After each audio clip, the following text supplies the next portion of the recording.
ಗುಂಡ್ಲುಪೇಟೆ ಪಟ್ಟಣದ ಪುರಸಭೆ ವ್ಯಾಪ್ತಿಯ 4ನೇ ವಾರ್ಡು ಅಂದರೆ ಹಳೆ ಮಟನ್ ಮಾರ್ಕೆಟ್ ಮುಂಭಾಗದಲ್ಲಿರ್ತಕ್ಕಂಥ ಈ ಒಂದು ಮತ್ತು ವಸತಿ ವಿದ್ಯಾರ್ಥಿ ನಿಲಯ ಮುಂಭಾಗದಲ್ಲಿರ್ತಕ್ಕಂಥ ಕರೆಂಟ್ ಪೋಲ್ ಏನಿದೆ ಇದು ಇವತ್ತು ನಾಳೆ ಕೆಳಗೆ ಬೀಳುವಂಥ ಸಾಧ್ಯತೆಗಳು ಹೆಚ್ಚಾಗಿದೆ.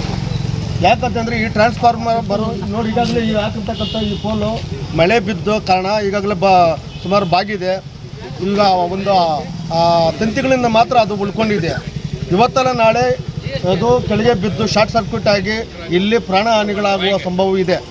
ಅದನ್ನು ದಯವಿಟ್ಟು ಬೆಸ್ಕಾಂ ಇಲಾಖೆಯವರು ಎಚ್ಚೆತ್ತುಕೊಂಡು ನಾಳೆನೇ ಈ ಒಂದು ಕಂಬವನ್ನು ತೆಗೆಸಿ ಹೊಸದಾಗಿ ಈ ಕಂಬವನ್ನು ಅಳವಡಿಸಬೇಕು. ಮತ್ತು ಇಲ್ಲಿ ಸಾರ್ವಜನಿಕರು ಮತ್ತು ಇಲ್ಲಿ ಮಕ್ಕಳೆಲ್ಲರೂ ಕೂಡ ಓಡಾಡ್ತಾ ಇರತಕ್ಕಂಥ ಸಂದರ್ಭದಲ್ಲಿ ದಯವಿಟ್ಟು ಇದನ್ನು ನಿಗಾವಹಿಸಿ ಅತಿ ಜರೂರಾಗಿ ಈ ಒಂದು ಕೆಲಸವನ್ನು ಬೆಸ್ಕಾಂ ಇಲಾಖೆಯವರು ಮಾಡಬೇಕಂತೇಳಿ ಸಾರ್ವಜನಿಕರ ಪರವಾಗಿ ಕಲಾವಿದ ಯಲ್ಲಪ್ಪ ಎಚ್ಚರಿಕೆಯನ್ನು ಒಂದು ಇಲಾಖೆಗೆ ನೀಡ್ತಾ ಇದ್ದೀವಿ.